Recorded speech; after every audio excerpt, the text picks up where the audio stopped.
Hi everyone, John Davenport here from Photogravity.com with another Let's Edit video. Since today is Halloween, I thought I would, process a photo on the Halloween theme. And back in 2011, I went down to Providence, Rhode Island, and walked through. They set up Roger Williams Zoo with all these jack-o'-lanterns. It's like thousands of them. They're just everywhere, and it's a really cool place to take the camera. You know, you have a lot of angles, but photographing jack-o'-lanterns is not easy. You know, you're in low light situations. You have the brightness of the jack-o'-lantern, and then the darkness of everything else around you. So it is a bit tricky. And this being 2 years ago now, I'd only had the camera for about maybe 6 or 7 months at this point. So I was still very much learning the ropes of photography, and I would love to have a second chance at this particular exhibit, but timing just didn't work out this year, so I was unable to visit. Hopefully I can get back there next year, because I think it would be a lot of fun to do again, especially with all that I've learned in that time since this first visit. But anyway, we'll work with this photo. I think we can make it a lot better than what it is straight out of the camera. One of the things I'm going to do today is show you how to use the clone tool to kind of fill in different areas with more pumpkins. It's kind of a cool idea. It's almost the reverse of what you normally would use the clone tool for. But we'll get to that towards the end of this video. Right now we need to jump into our basic tab. I'm going to close down my clone thing, and we're going to come back here into my basic tab. You can see I have upgraded to Mavericks, and my sliders have all lost their kind of, the coloring of the temperature and tint, and they just look a little different. That's a little bug that happened when I upgraded my operating system here on my Mac. It's the way it is. Everything works the same. It's just a little bit of a graphical difference. I don't know if there's a fix out there yet. I haven't been too concerned about it, but anyway, if there is, you can post it in the comments below, and I'll get on fixing that at some point. I know Lightroom 5 actually has a fix. I'm currently on Lightroom 4. I'm still debating on whether or not I want to upgrade to Lightroom 5. So anyway, back to the edit here. Enough rambling. The first thing I'm going to do is I'm going to raise up the exposure just a little bit to give a little more brightness here, just so I can see what I'm dealing with, and then we'll kind of adjust things accordingly. I'm going to, of course, add a little bit of contrast here. Half the reason is this photo is a little bit soft, so the contrast will kind of help sharpen it up, and I also want to keep those darks really, really black, because I don't want any of the other pieces of this photo popping up, because it'll just bring in a lot of noise and stuff, and we don't want that. For the highlights, I'm actually going to drop them down. I want to get as much of this white out of the center here as possible, but I don't want to go too far, because you'll see if I go too far down, it gets to this very muted color. So maybe just a little bit here, minus 30 or so. I'm going to add just a touch of shadow detail, and then I'm going to drop the whites down, and I'm going to drop the blacks down. And I think we're doing pretty good so far. One thing I'm going to probably have to do is come in here and clone all of this out.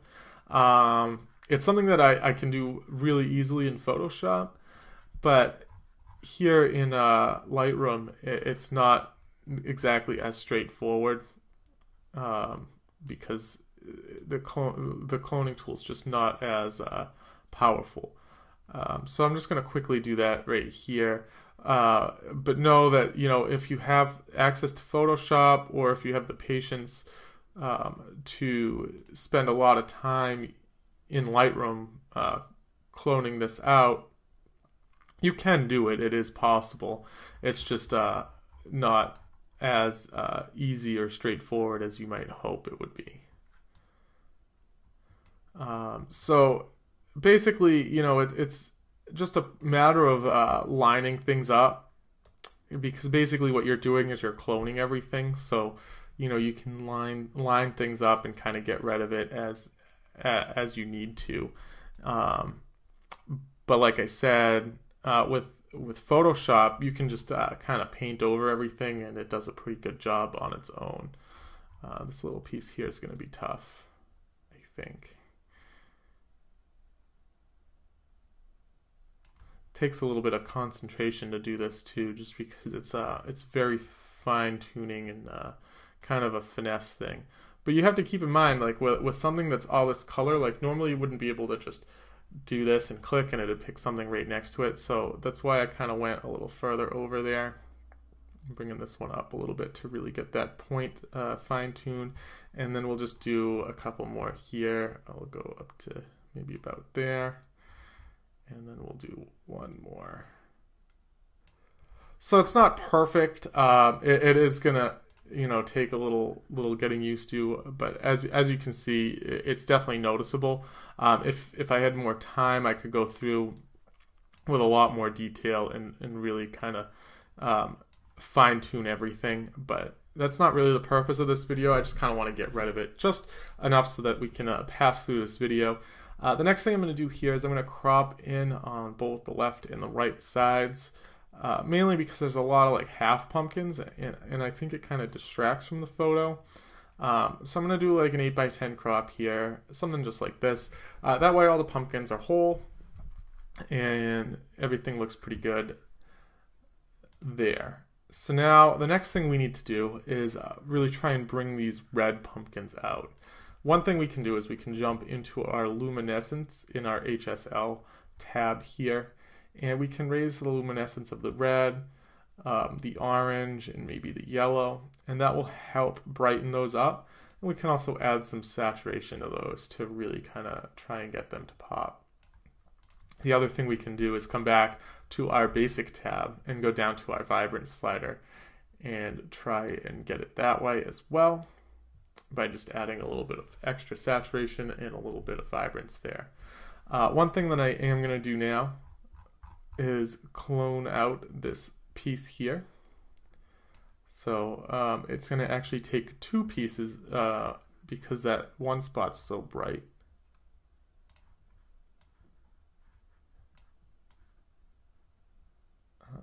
So to clone over a clone, you have to first, put your original or put your original click. You can't clone on top of a clone, but you can drag a clone inside of a clone.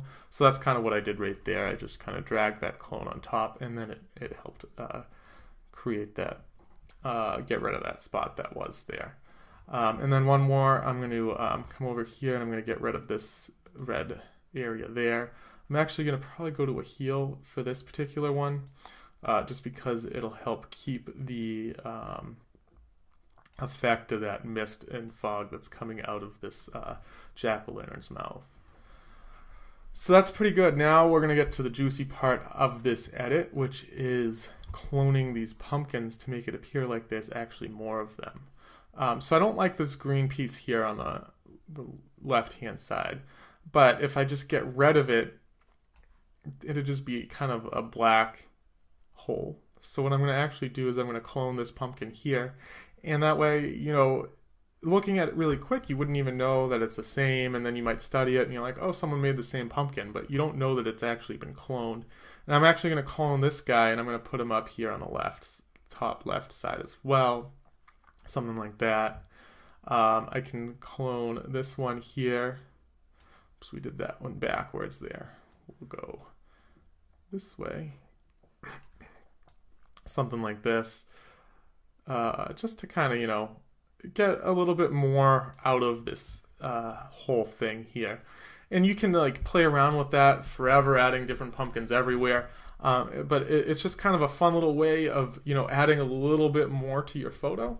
And I think it's a very useful technique to have. So anyway, I hope you enjoyed this video. I'll have another one up. I'll try and get another one up soon, probably next week. And I do want to mention before I go that I have launched officially the premium membership for the darkroom, and I'll put a link below this video and all the other ones over time, so that you can check that out if you want. It's $10 a month, and you get a whole bunch of stuff.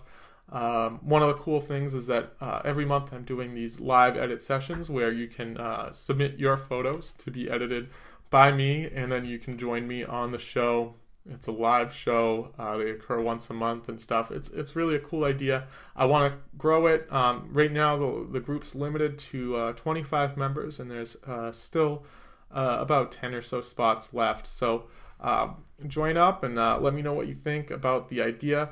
I would love to see you there. Anyway, thank you for watching this week. Happy Halloween, everyone, and I will see you again soon. Bye for now.